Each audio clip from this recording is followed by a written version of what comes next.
Hello everyone and welcome to another installment of Jocks, Geeks and Nerds. I'm your host, Catherine Stroller, and I have a special co-host in with me tonight. Sky Cole. All right, we have an exciting show tonight. We have some of the ladies from the Sacramento Roller Derby and then John Marcotte, who is the founder of Heroic Girls. Stay tuned.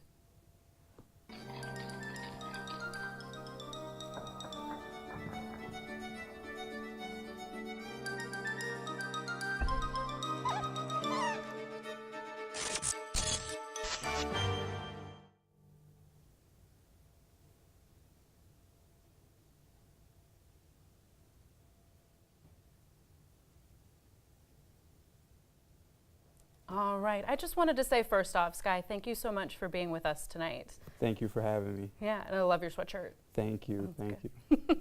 All right, so ladies from the Roller Derby of Sacramento, thank you so much for being here. I've been told that you have code names, secret names, handles. What do you go by?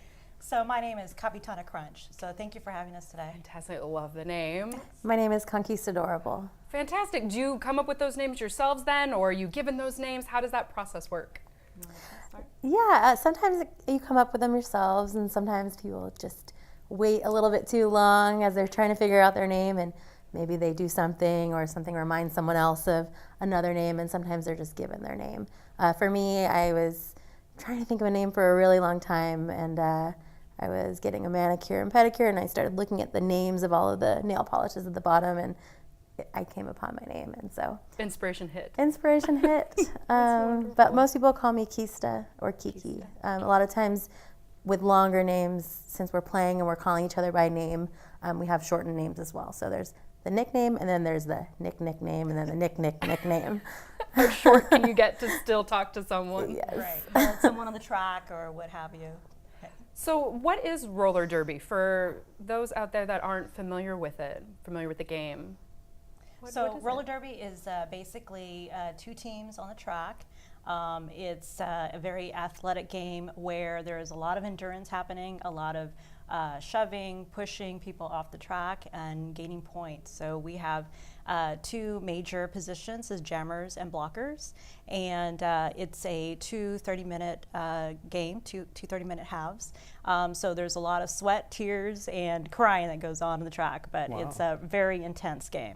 So jammers collect the points for their team by passing the hips of the opposing blockers. So for every hip of the opposing blocker that they pass, they get a point for that lap, and they try to get as many points throughout the game as possible. So it's a game of offense and defense at the same time. Oh wow, it sounds intense. It is. How'd you both get involved in it? How many years have you both been doing it? So I've been in roller derby for about 4 years and really came upon it actually 10 years prior to that and went to watch it and was a little intimidated by the sport at that point. And just things changed, and 4 years ago ran into a buddy who was doing roller derby at that point, and I needed a new challenge in my life. So got invited to the Derby 101 at that point and just got excited about the athleticism of it, the community and so forth. So love it. Fell in love with it. Mm-hmm. Nice. Similar story for me, actually. I've played sports my whole life, and I watched a derby game in the 2010 or so in Virginia, and it was super intimidating, and I thought, I can never do this. I was never a super strong skater, even though I was always athletic. And I saw the roller derby announcer, and I was like, wow, one day I could be a roller derby announcer. And when I moved to Sacramento, I didn't know anybody, and so I just looked up the next roller derby tryout, and I finally got the courage to try out, and yeah, so now we have 4 different teams in our league. We have our travel team that I skate on, and then we have our B team, our C team, and a juniors team as well. And each of those teams within the league have their own fun names as well. So Capital Mall Stars, we have Bruin Trouble, we have Kodiak Attack, and the Beastie Bears. Oh, nice. Those are fun names. So you're on actual skates then, is how roller derby works. It's like not rollerblades or it's actual roller skates. Old school skates. Old school skates. Right. That's incredible. Is it something that both of you did before you got into roller derby? Did you grow up skating in any way, shape, or form? Not really, not No. for me. I would go to like the roller rink every so often, but when I was little, I broke my arm roller skating, and so I was kind of put off by roller skating for a while. I feel like it's a little bit of a dying art. I remember doing it as a kid, but I don't Yeah. see it as widespread anymore. So it's really nice to know It's that really there's- around birthday parties, right? Yeah, Party exactly. Yeah, you roller just go to rink. the rink, and Yeah. that's pretty much all you do. Yeah, but there's so many people who play roller derby now. There's thousands of teams all over the world, and in Sacramento, people from all walks of life that are on our team. You know, mothers and engineers and doctors and you know, junior skaters as well. So is there a age limit for roller derby? So for our juniors teams, they start at age 8 Okay. and up to 17, and then they age out, and then they can start skating on our adult team. So Got But it. there is really no no maximum. Yeah. Okay. Anyone can play. We probably have at least 20 skaters that are over 45 Oh yeah, or so. absolutely. Oh, wow. Absolutely. Which that's not that old. No. But Keeps you in shape. Yeah, it seems like quite an endurance test, the game itself. And I think actually we have a clip of some of you guys playing. So I think we're going to go to that real quick. Great.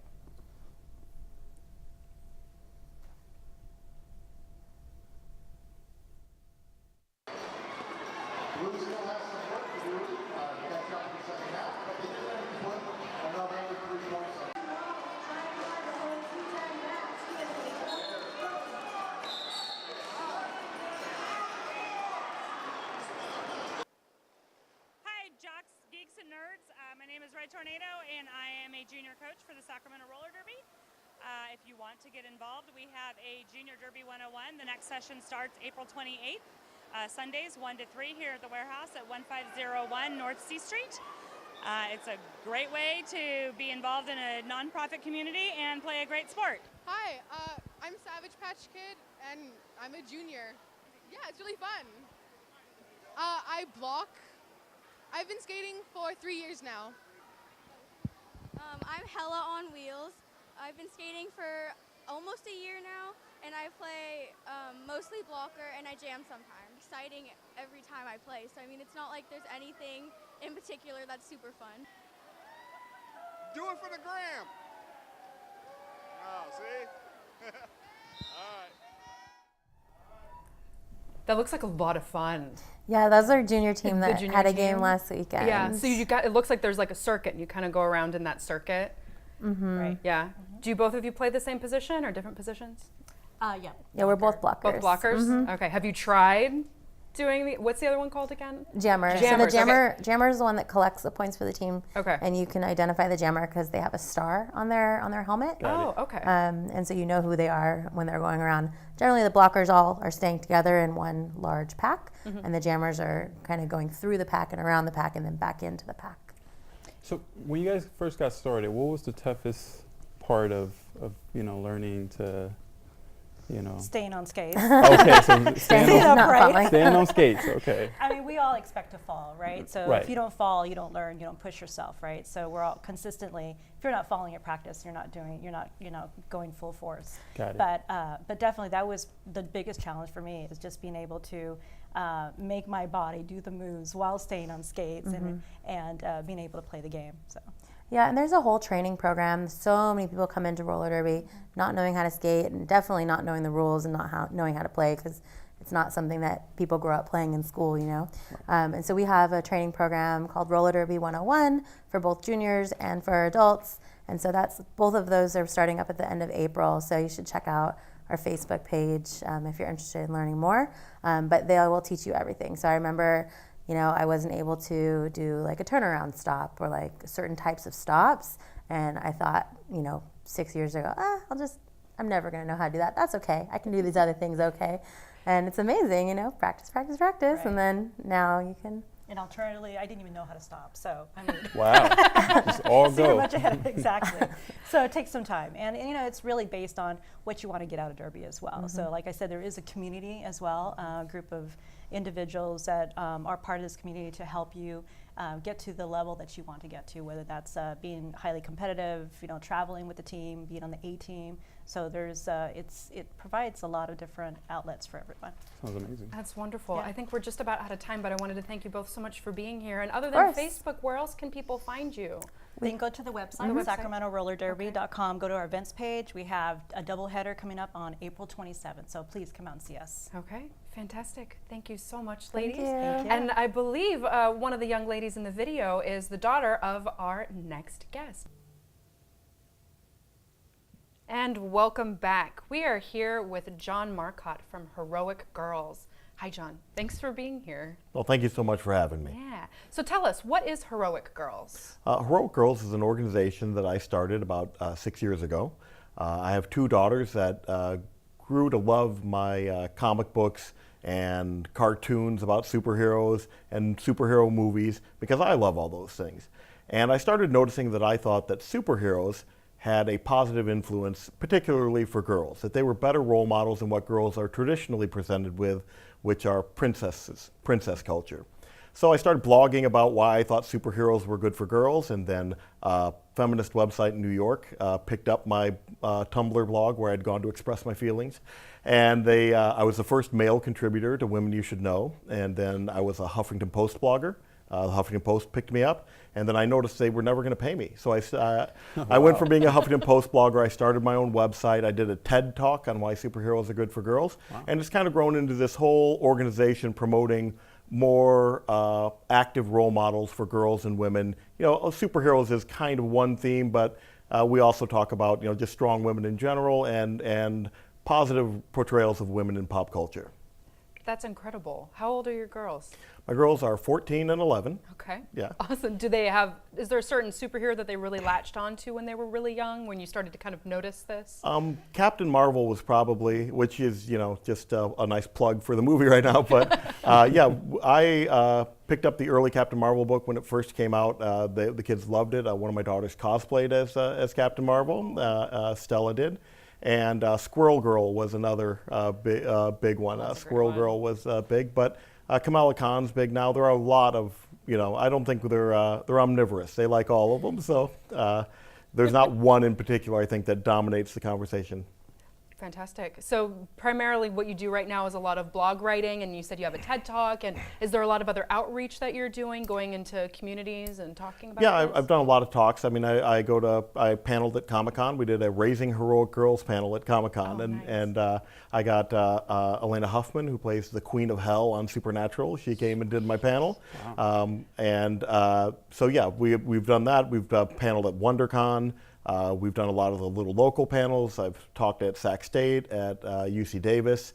So, and we have other things in the works. We're working with the Sac City School District right now to do some more real world outreach, because it's easy to get kind of wrapped up in just posting, oh, there's a new Batgirl movie coming out, Joss Whedon might direct, you know, that, which is great, but there's 400 other websites that can do that. I want to really look at ways that I can have a real world impact and really kind of move the needle on the discussion about gender roles in the country.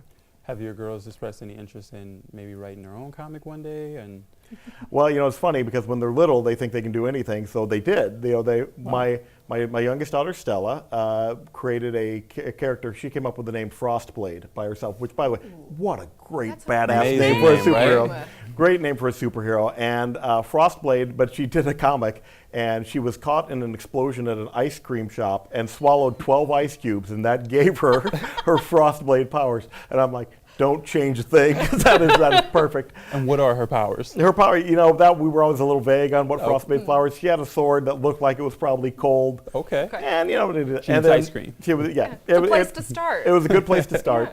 And then my older daughter, Anya, created Swarm. It was just an activity I kind of did with them. We would try to workshop, and that was more dark and edgy, cyberpunkish. She was caught in an explosion, a lot of explosions, but that's standard though. That's superheroes. Pretty standard. And she was going to die, and her father was working on nanotechnology, and so saved her with military nanotech so she could stick out her arm and little robotic bees and wasps could come out of it, and she was tragically disfigured and wore a trench coat, much like Creepy Guy in the corner. We'll talk. We'll get to Creepy Guy in the corner. Creepy Guy. Yeah, that's incredible. So already at a young age, just you know, again, children's minds are so incredible with the imagination, and they don't have a filter, and so just giving them that creative freedom. And I hope that that's something that you would then continue to do with this idea of doing more outreach and just letting kids know that it's okay, and especially for young girls, to think outside the box that way and kind of to create superheroes to create their own role models that they can look Right. up to. Like, that's just I incredible. mean, it's amazing to see just how far we've come in the little bit of time since I started doing this. I mean, I used to give, when I did the TED Talk, I would talk about how Target, all the boys were labeled either girl or boy. And every aisle in Target at the time I did that talk was either pink or blue. They had the board on the back of it to clearly say, this is for girls, this is for boys. Oh, the actual back of the Back of the wall. wall, yeah. You may not notice if you weren't shopping for toys or you just tuned it out because you're used to it, but every single aisle. So my girls liked superheroes, and the action figures, well, there weren't really any. They were in the boy aisle, and they didn't make very many. And you would go and look, and the whole row is blue, and it's all very testosterone heavy, and it was hard to find. And that was sending up all these barriers to girls that might be interested in this kind of thing, to tell them this is not for you. Society was telling them superheroes are not for girls. Now, since those early days, we've had a lot of progress. Wonder Woman came out. We just had Captain Marvel come out. Black Panther came out. We've had a lot of huge strides forward in representation in superhero movies, and they've started to make a lot of stuff for girls now. The DC Superhero Girls came out, which, by the way, no one wanted except for Target. I don't know if you know. No, it was a Target exclusive when they came out, and then it turned into a billion-dollar franchise in less than a year because, you know what? Girls do want superheroes, and nobody was making them for them. So just once that door opened, we've gotten a lot better really quickly. There's a lot of support within it. A lot People of just support. coming out of the woodworks, which is incredible and absolutely wonderful. And I think we have a slideshow actually of some pictures of maybe your kids in cosplay. I'm not quite sure what's on there. I sent a lot of things this way. I have no idea what we're going to see. All right, well, let's see what's on the slideshow. Sure. Well, that's our logo. It's adorable. It's a German-Belgian artist sent that to me. Her name is Sarah Borelli, and she's just a fan of the site. And I put out a thing saying I needed a new logo and T-shirt design, and she made that for me.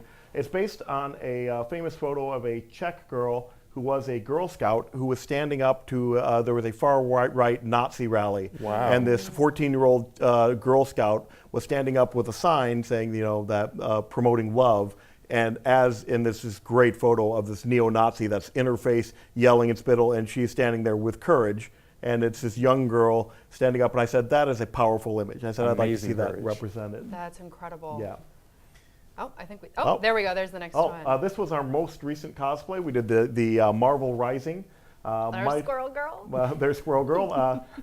My daughters are Spider-Gwen, or Ghost Spider as she's known in that universe, and America Chavez. It's funny, we are in California. We're the only two white kids on the entire thing, and my daughter said, no, I have to be America Chavez. I'm like, it may not mean as much to you as it does to some of the other kids. But, this was the DC Superhero Girls. It was one of the first years we did a group cosplay with this group of girls we found. My daughters are Poison Ivy and Supergirl. We hand make all the costumes because generally they are not costumes available. Yeah. There's the Spider-Gwen, a little close-up of Spider-Gwen there. Well, that's a whole other set of skills then, is creating your own costumes and making it unique in your own. I make props. I'm not going to take any credit for sewing at all. It was a casual cosplay. It was hipster Disney princesses, and so they were Ariel and Tinkerbell. And there, I made this. That's why I sent this picture. This is for Princess Mononoke, the Miyazaki movie. I made both masks and a spear so that she could look fierce. Yeah. There's a princess movie I can get behind. Princess Mononoke. Everybody needs to see yes, amazing movie. This is a meme that I made for the site. It's Captain Marvel Hater Bingo, because there's a difference between a fan and a troll, and it's really easy to differentiate. I came up with this, and I didn't think that Batman vs. Superman was going to be good, but I hoped it was going to be good. Right. And what the Captain Marvel people are is that they were afraid it was going to be good, and they were hoping it was going to be bad. These men on the internet that are afraid that their genitalia is going to fall out if there's a girl superhero movie out there, it is insane. They tried to do it to Black Panther. They tried to do it to The Last Jedi. There's this just group of really angry, I hate to speak for my people here, white dudes that are very upset that comic books are not just for them.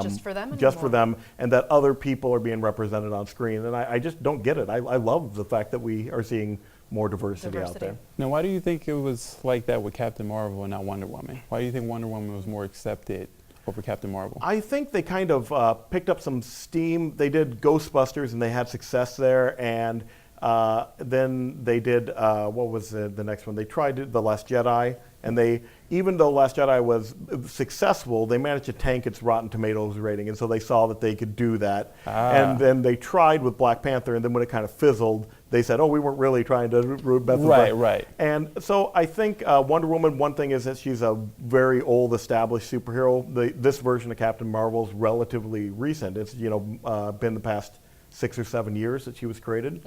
So I think that there are still some of them that are going, oh, the male Captain Marvel is the real Captain Marvel, and I don't know. If you're asking me to get inside the head of these creepy losers that have nothing better to do than to yell at you that you don't like the movie you like, I can't do it for you. Right. But I do like making fun of them on the internet. Yeah. So. There you go. It's fun to do. It is funny because I blog and I'm on social media under the Heroic Girls handle. Many of them assume that I'm a woman. Mm-hmm. I do get gendered insults and things like that. I'm called a bitch and things and worse. Things that we can't repeat on television. And it's always fun to figure out just the right moment to pull the rug out from under them. Mm-hmm. I mean, if they actually bothered doing any research, I mean, it's pinned to the top, a picture of me with my kids, the TED Talk of me talking. I'm not hiding the fact that I'm a man, but they're not really interested in nuance. They're not looking very much closer. Have you noticed any pushback when, because this is an organization for girls and empowerment for women, that the fact that you are a man, have you gotten pushback? Yeah. White dude mansplains feminism really as a horrible. That's why we went with Heroic Girls instead. I have done a lot of panels and stuff on feminism, and when I put those together, I say I'll do any panel on that as long as I'm in the minority. I need to make sure that there are more women than men, and I'm just a voice on it, or I'm moderating, helping guide the conversation. Very little, I try to be a good ally, and I did have one woman that stalked me for 6 months because she was upset the first panel I got accepted on that I was taking the seat of a woman that could have been on the panel. I was invited by a woman, and the panel was 5 women and me, and I was just like, I don't know what to say. If I don't feel that sitting in silence is a good way to be an ally. I agree. You can't just sit on the sidelines and say it's a woman problem or it's a black problem. If whatever privilege I've been given, it is my duty to try to use it in a way that moves things forward. I don't want to dominate the conversation, but I need to be part of it. Yeah. So. Well, I thank you for what you're doing. I appreciate that. Thank you. We have a game for you, actually. I heard about this. Yes, I'm terrified. creepy guy in the corner, our friend Kellen, who has a trivia game, and he's got some questions for you. Okay. So we're gonna, but first, I have a question for Kellen. I understand that you were at PAX East recently. I was at Yeah, could you just tell us real quick what that is? Yes, Penny Arcade Expo, PAX, PAX. Okay. Well, I guess E, but yeah, PAX, Penny Arcade Expo. There, it's a big video game trade show where you get to try out a whole bunch of video games that aren't out yet. A whole bunch of publishers and developers are there on hand to talk about the games that they're pushing. Tons of indie stuff. There's panels to go see. Lots of giveaways and things for raffles and such. But you go there, walk the show floor, play a whole bunch of cool stuff, and meet a whole bunch of cool people. That sounds amazing. Oh, it is, absolutely. Fantastic. Definitely. Well, thank you for fantastic. sharing. What questions have you got for? Well, what you have see, you got for John? we have some quotes here, and these quotes are by Heroic Girls. Okay. Of course, I'm going to be masking them so you can't tell that they're by Heroic Girls. Right. But it's your job to guess, infer, figure out what character and from where Are these quotes are from. fictional people or are they real life? Fictional. Fictional. Okay. Fictional. Well, that gives me something to start from. Yes. Yeah. All right. Definitely. I'm ready. Alrighty. I've prepared my body. My body is ready. My body is ready. All right, first one. Books and cleverness. There are more important things. Friendship and bravery. Books and cleverness. There are more important things. Friendship and bravery. Then it's a heroic girl. A heroic girl. All of them are girls in heroic roles. Oh, well, okay. So someone who thought that there were more important things than books and cleverness. I don't know. I'm going to say Hermione. I have no idea. You got it absolutely right. I knew that. I was just playing, but I didn't. Fantastic. Bonus points if you can guess which movie in particular. Oh, I don't do the movies. I read the books. All right. Which book in particular? You got a 1 in 7 chance. I'm going to say The Prisoner of Alakazam. Alakazam. Alakazam. Great Pokemon, but yeah. Sorcerer's Stone. No, that's what I meant. You get the points. Yeah. The bonus. Yep. Alrighty. Number 2. Mm-hmm. Are you kidding? This thing bled acid. Who knows what's going to do when it's dead? Well, I'm going to go with Ripley, Ellen Ripley. Ding, ding, ding, ding, ding, From, ding, ding, ding, ding. Yeah. Yeah, that's it. That's Yep. it. With or without the S on the end of the movie? Thing blood acid. I'm going to say without, because she didn't know about the acid Done fully. and done. Yeah, Oh, so they had Our to be the golden first boy one. over By here. the time she was in Aliens, she knew all about the Everything alien. what She was didn't going need to question that. So. Fantastic. Yeah, even more points for you. Alrighty. Question number 3. Rebellions are built on hope. Rebellions are built on hope. Well, okay, so this is Star Wars. I'm trying to remember if it was probably Leia, and or it could be Rey, though. I'm trying to remember because it was in The Last Jedi, and I'm gonna say it was actually Rey. According to my sources, both of those options are wrong. Oh, who is it? I have here Jyn Erso from Rogue One. Oh God! If I'm saying her name correctly, because it's No, been a no, you little bit did. since I've okay. And Cool, cool. It's been a minute. I think Leia said it off camera. So- I was thinking Rey.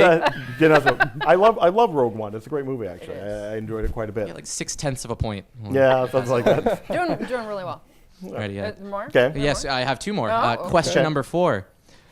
How many times do I have to teach you? Just because something works doesn't mean it can't be improved. Just how many times do I have to teach? Just because something works doesn't mean it can't be improved. I have not a frickin' clue where we're going with this one. So, just because something works, it doesn't mean it can't be improved. Yeah, boy, it feels like it should be something from an engineer. So I'm trying to think of engineering, engineering ladies. I'll say Kaylee from Firefly. Ooh. No, but you're on the right track with engineering. Yeah, who is? Sciences, somebody who's potentially even smarter than the main please let me guess character. wrong again. Shuri, Black Panther. Yeah. Okay. Oh, yes, yes. Yep, I remember that. That was when they were testing out the new suit. Yeah. I'll take your word for that one. On that one. This is, again, a minute since I've seen Black Panther and Rogue One. Alrighty, last question. Okay. I will fight for those who cannot fight for themselves. That's Wonder Woman. That's Diana, Princess of Thermosea. Absolutely. That's- Absolutely. That's played by Gal Gadot. I want to say call it Gadot. It is not. It's Gadot. Yeah, Godot rolls off the tongue. Well, there's a play waiting the for play, Gadot. Yeah, yes, so yes. I think that's where I Good got it old from. Beckett. But yeah. Alrighty, yeah, you Okay. got, All right. Well, I didn't do too missed bad. one. No, you missed did amazing. made up Missed for one. the moment. Yeah. I just didn't want to Missed appear. 2, but made up for it with those bonus points from the first one. So we'll give all that to you. So Yeah. I appreciate pass, that. flying colors. I feel good. Yeah, I didn't know where we were going with that. So Well, it's hard with all of the accents, all the dialects. yeah, work, I all will the- admit that so the it's throwing you fun. off really does throw you off. That last one it's was hard my to- best Wonder Woman impression. I'm sorry Yeah. if that Oh, didn't I'm quite sorry. miss Yeah, the... I got okay, the Israeli accent from that. I'm glad. Themyscian, I think I've been practicing, but yeah. Right. Well, fantastic. Well, well done. Congratulations. Thank you. I feel a weight has been lifted from me now Good. that Yes, we're it's past been that. kind of a cloud. Yeah. So one last question for you before we Okay. have to wrap up, unfortunately. Where can people find you online if they want to get in touch with you or kind Right. of follow what you're up to? Well, we have a webpage, heroicgirls.com. That's easy. Our big community, though, is on Facebook. We have 38,000 people on Facebook. Yeah. Wow. It's at The Heroic Girls on Facebook. That's the handle that you throw on the end of Facebook.com because some guy in China is sitting on Heroic Girls, and I don't know why, but he's not doing anything with it. He's just sitting there making my life miserable. But yeah, follow us on Facebook. Just put in Heroic Girls and search. We'll pop up. We're the first and only thing that shows up. And we have a great community of people talking about issues of gender and equality and girls punching bad guys in the face. It's fantastic. Sounds amazing. One final question for you. In just a couple of sentences, how would you say that starting Heroic Girls has changed your life? Has it changed your life? Yes, it definitely has changed my life. I've got to do a lot of cool stuff because of Heroic Girls. But how has it changed my life? I think it gave me a direction for the kind of advocacy I was always interested in doing in the first place. Having daughters gave me a clear voice and a reason to sit at the table and say, I have girls. It's my job to make the world a better place for them than when I got here. That's what a parent's job is. My job is to make the world a better place for my daughters, and this is the way that I've chosen to express that job or that task I've been given. And yeah, it's been wonderful to be able to find that outlet in a way where I do feel like I am making a positive change in the world. Fantastic. Well, again, thank you for all that you're doing, and thank you for being here tonight. Well, thank you so much Appreciate for it. having me. Yeah. Unfortunately, we're out of time, but just want to remind everybody to check us out on YouTube. We're at Jocks, Geeks, and Nerds. And until next time, as always, don't just watch us, play with us too.